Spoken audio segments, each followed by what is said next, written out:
Ngithi ngingena ku-Facebook ngizithela phe kweposti kaZizipho ethi Ngizwe's home burned down. Apparently 3 men arrived asking for him and suddenly starting burning. Bakufika abantu la bazofuna ungizwa samtshela ukuthi akekho mfaka lokho washo umlilo. Ade ngifonela usinqomo umkakhe uFlot. Na use-Cape Town. Use-Cape Town. Ngobuzwa ke nawe la. Lo muzoshile kodwa osembumbulu kuthiwa ungizwe nomkakhe kabekho base Cape Town. Ngiyazi ukuthi mawubheka kule post kaZizipho kunama emoji ahlekayo ukhombisa ukuthi khona abantu abajabule njengoba kunje. Ikakhulukazi abayizitha zakhe ungizwe. Inhloso yami akukona ukukhuluma ngomuzi kaNgizwe oshile. Kodwa ngifuna ukukhuluma ngento engicabanga ukuthi ingaba imbangelo kusha ngomuzi kaNgizwe. Ngifuna ukubeka futhi lokho engikubekayo akuwona ama facts kodwa into engiobservayo uma ngisibuka sonke lesimo. Lokhu ngukucabanga kwami uma ngibuka lesimo I'm connecting the dots. Akhona amaphoyisa afuneka afike bazokwenza yonke into efuneka bayenze, babuze abantu efuneka babuze, baphenye. Kodwa mina ngizoconnecta ama dots ngendlela mina engicabanga ngayo. Asiqale la. Einsukwini ezedlule ngeke ngabona ivideo ebiyenziwe uKing Said So. Lapha beveza khona ebhale ipost ethi uphakela umthakathi uthi impilo yabo isengcupheni. Ngifisa ukucaphunela leyo video ngoba isiqalo salento engifuna ukukhuluma ngayo. Serious niyezwa. Mana baba, mana. Hey. Akayona intombi umkhulu wena. Nazi intombi lapha. Bafowethu. Khona iqiniso fanele silikhulume phambi kwamakhamera lapha. Lapha phakathi kweni khona abantu abafaka ama-mask abathunywe ukuthi bezosibulala thina. Lapha phakathi kweni khona abafaka igqoko eziyimihelane abayivala ubuso abangafuni ukuba semakhamereni. Mana wena. Abathunywe ukuthi bezosibulala niyezwa. Wait.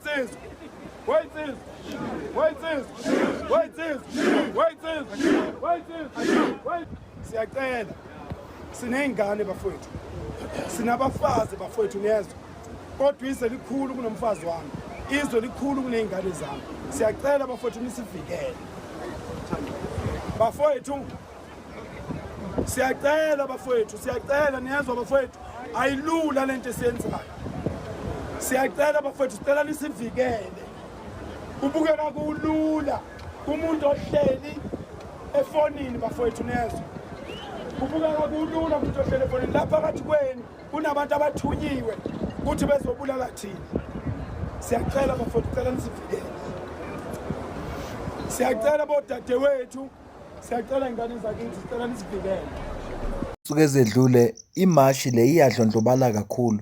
Sabona ubaba uphakela umthakathi ungizwe noJacinta bazojoyina uXolani Khumalo behamba amamashi yaba khona la eHillbrow yaba khona ku-Uval iGoli lo balihamba basuka baye eFosloras esizwa kuthiwa ngenxa yemashi ifaka ingcindezi kulabantu abebekidnaphe uMazwi baze bamkhulula sobuye sikhuluma indaba yakhe base beye eThekwini wena kuthiwa kusePoint kuneflat afike balizungeza base bethi kumaphoyisa awangene kuleli flat banolwazi ukuthi kunani lapha futhi bayawazi namaphoyisa afikayo azothatha okweshumi.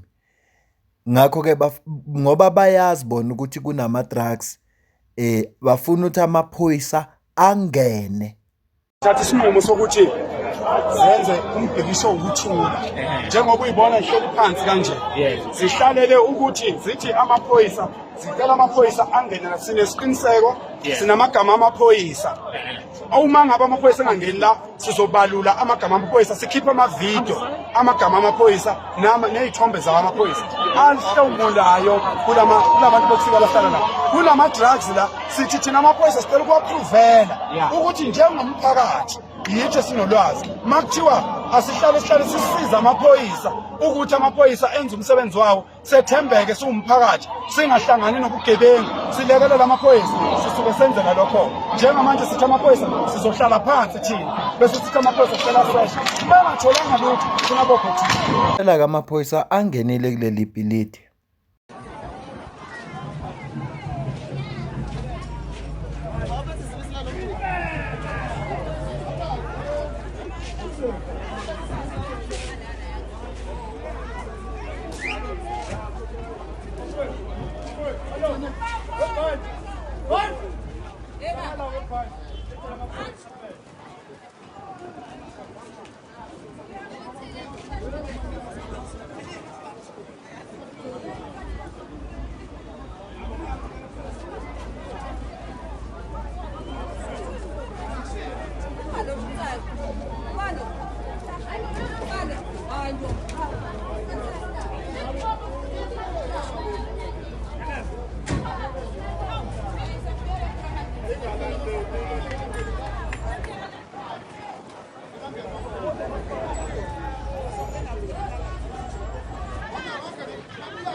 Kube nabantu abagangayo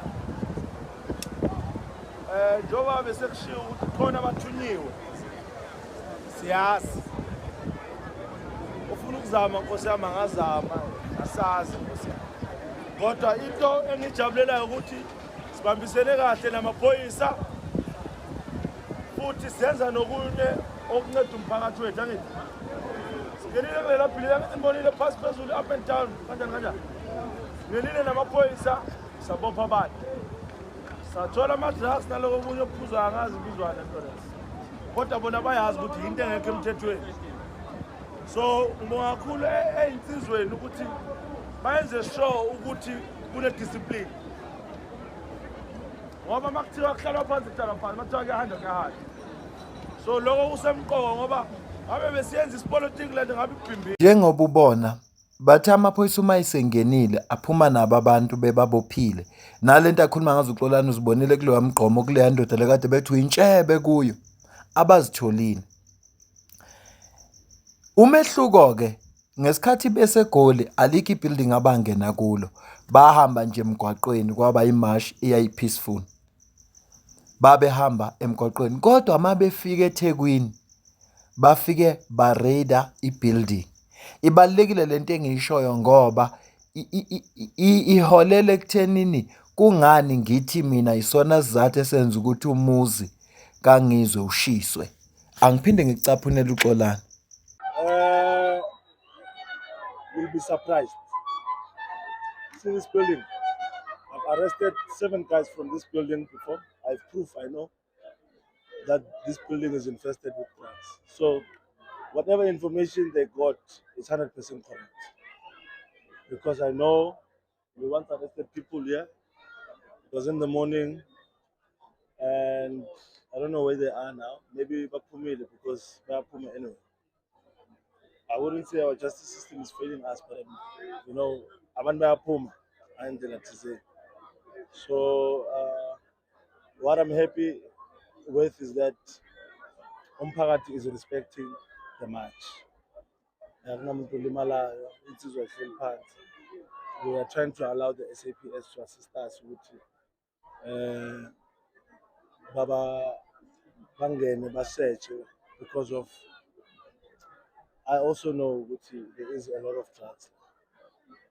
and ngifisa ngathi banga-arrange amasinyane warrant ukuthi bakwazi ukungena. But ne-information ukuthi kune-one abambalekisile, which is very disappointing.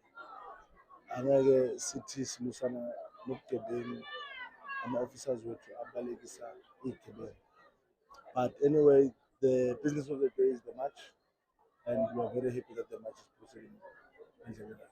Some other people say, why do you guys announce that you're coming? Why don't you just feature? It's a match. It's a walkabout. It's not an operation. So if we are to do an operation, no one would know. I would have probably came here at night. Yeah, so it's a peaceful match. The business of the day is the walkabout. Landa uyachaza ukuthi wakwafika la nesizokuthola kwaboshwa abantu abawu7 asola ukuthi kungenzeka babaphumile. Kunevideo kaGeneral Mkhwanazi njengoba bebehlangene noJacinta ngolwesihlanu bedingida lona udaba ukuthi kuzomiswa kanjani indaba abantu laba bakhona la ngokungekho semthethweni. Angifuni-ke ukuyifaka ekhuluma nje ngokuboshwa kwabantu laba batholakala ngama-drugs. Inkinga mangase ngifake yona izophuma le video kulesihloko engifuna ibe kuso ngoba izosuke besiya kwenye indawo. Njengoba ubona-ke bengenile kule bhilidi, khumbula ukuthi uPhakela Umthakathi ushilo wathi kukhona abantu abathunyiwe okwenza ukuthi iy'mpilo zabo zibe sengcupheni. Ngapha bareyde i-building, into abangazange bayenze bela iGoli. Bafike bahlala phansi base becela amaphoyisa ukuthi awangene, kwakhona abantu ababoshwayo. Kwase kuba khona abantu ababoshwayo. uJacinta ngesikhathi aye lapha kwi-podcast and chill bambuza khona ukuthi akaze asatshiswe na, akaze asatshiswe na, waphendula kanje. You don't have any security. You don't have Of course, security. I have security. You got security. Yeah, definitely. I have to have security. Yeah, please. But yeah, definitely, I have to have security. But I feel like I'm a strong believer in God. I feel like even if I have like 50 security guards, when it's time to go, I'll go. When did you know what I mean? when did you start getting security? Because I mean, you didn't start this and then like, oh, I need security. I think it was last year Last when year. it started getting like serious. What does that mean? Like, is someone calling you and saying, "Hey"? I get death threats. I get remember, I'm pissing off a lot of people course, here. of course. Like, And their money. If we're talking about And their bread. 27 million people who are illegal immigrants, don't forget, it's not only them. There's also people who are in support of them. There's people who are assisting them. Oh, yeah. There's NGOs. There's people who make money from people them. Who make money 'Cause from they live in them. their buildings. Exactly. Yes. So you're pissing off But I'm trying to find out how they intimidate you. Are they calling They you? call, they send messages on Facebook, on you can go to my TikTok now. You'll probably find like someone telling me that my days are numbered or something. Yeah. I feel like, I've prayed about it. That's all for me. Like, I've prayed about it and I pray about it a lot. I just don't think God would make me do this if he wasn't going to be there and there for a reason. How different is your movement? To Tutula. Yes, to I knew you Tutula. were going to say that. Yes, Yo. you're ready. No. I think we're not too different. But we're more like we use the law Okay. more of the time. Like I said, before we went to the hospitals, we had already making noise about it. What you see, don't keep quiet. If you're seeing children being trafficked. But Hey, the it's problem is bad, people man. are scared to go to the police because some of the police are corrupt because there's good cops and there's bad cops. And yeah, I know we live in a mafia state, Shem. It's Bruh, it's sad. bad, Yeah, man. I know it's bad. And you're just scratching the surface. Yeah. Because the thing is, here's the But thing. there's no such thing as scratching the surface because trust me, any movement when it comes to criminals disorganizes them one way or another. Because once you start paying attention and people are now more aware and taking pictures and they've got videos and they're ready, now they're becoming more and more scared to do things like openly. But these people were stealing children like in broad daylight. It was a thing now. They were like not afraid of anything. So when you go and you're talking about this stuff, are you not scared for your safety? Because we had Who's it? Sizoktola? Who do we have? Sizoktola. Xolani. This is a Kolani. The We've drug had him. guy. Kolani, we've had him. He was actually doing. Why are you calling him the drug guy? Kolani. Yeah, Kolani. Brave guy, Kolani. Remember, The he was drug actually guy. doing the job, and then when he started to get to the big boys, Yeah. he found out it's politicians, and they told him, "Stop what you're doing." Yeah. Lay low. PKTT Yeah. did the things when they started arresting the big wigs. Yeah. General Khumalo taken to, he's got a case for HR. Yeah. Things are, they starting to make up things. Even me, they tried to Or arrest digging me up. last week. Oh yes. Listen, once you start making politicians uncomfortable, you must know that the next move they'll make is to try and destroy you. But like I said, I don't have a choice. It's either I do it You've or never if had I any don't. death threats? Do you Oh, know if a plenty. politician, Plenty. like uthi uJacinta la ubethola ama-death threats isona sizathu esenza ukuthi abe ne-security yena abe nabantu abamgadayo ukunjengoba phela masimbone sebantwini asibaboni abantu basuke bekhona nabo begade kodwa ukuthi kungabi bikho iphutha elenzekayo njengoba uphakela umthakathi kade ekhuluma ubengaqamba amanga uma ithi impilo zabo isengcupheni kunabantu abathunyiwe ngempela njengoba benza lento abayenzayo kunabantu abaphazamisekayo uzokhumbula ukuthi uXolani Khumalo lo wesizokuthola wakwakhuluma ukuthi bathi sebefikile khona futhi eDurban sebembophile umuntu phone call ku-station command yabatshela abayeka lento abayenzayo yayingekho futhi into angayenza ngoba ekugcineni kosuku labantu funa banikelwe kumaphoyisa ababophe uma amaphoyisa engababopha ayikho into ongayenza nake into efika ibebuhlungu ongizwe ukusunguma kwabo benza lento abayenzayo baphazamise abantu okuyibona abarana lama buildings nokuyibona abarana le business yeyidakamizwa ngakho-ke ngoba uJacinta ugadiwe futhi uJacinta uhlala ke endaweni esesilungwini I think it's gated indawo khona nama-security akulula ukuthi bangene la ahlala khona bathi uphakela umthakathi nongizwa abantu basemakhaya kunocingo nje lolongaleqa kalula yingakho kulula ukuthi bona babahlasele kanje yabona uJacinta ayikho into yakuyenzeka ngoba usekhiyo la ahlala khona naye futhi ugadiwe kodwa wathola ama-death threats ngikade ngifunda ipost kaZizipho mawubheka ama-comments khona abathi awuzishisele yena indlungizwe ngoba abantu base-South Africa banjalo. I'm very angry about what's going on in the Johannesburg fire situation. Now, for those that don't know, because the media is deliberately misleading people, politicians are always saying things that try and confuse and mislead people. Let me break it down to you. Now, there's over 100 buildings that they claim is hijacked. Let me explain what that actually means in English. What that means is that they sit down, they register NGOs in their children's names, in their relatives' names, and they claim those buildings from the city of Joburg for themselves. So an NGO for gender-based violence, an NGO for Nyaupe children, an NGO, they register random NGOs, and these NGOs get free buildings from government. What they then do is that they then hijack the buildings themselves and begin to collect rentals. So from these buildings, the same building we were at yesterday, the building that burned down, there were rentals being collected. People who lived in the area informed us that they were people who came in and collected rentals. Now, this is a building that's been given to NGOs. Why are rentals being collected?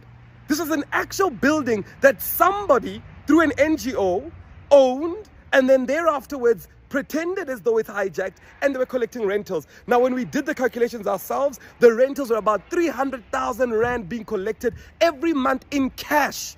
Because these guys would send in people with guns to collect rent from people that lived in there. And there's over 100 buildings in Johannesburg where this happens. Now, the media is going to act like nothing's wrong. The people are saying, you know what, it's foreigners, etc., etc. We know that there's a syndicate working. We know that political parties in the city of Johannesburg are allocating buildings to themselves through NGOs, making profit. In one of the buildings, 5 million Rand is collected in cash every single month.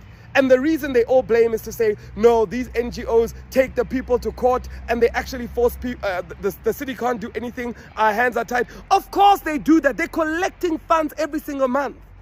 I don't understand why the media is not asking the people that are actually involved to find out what's going on. So there's a whole lot of corruption, and we need to open up our minds and actually see it for what it is.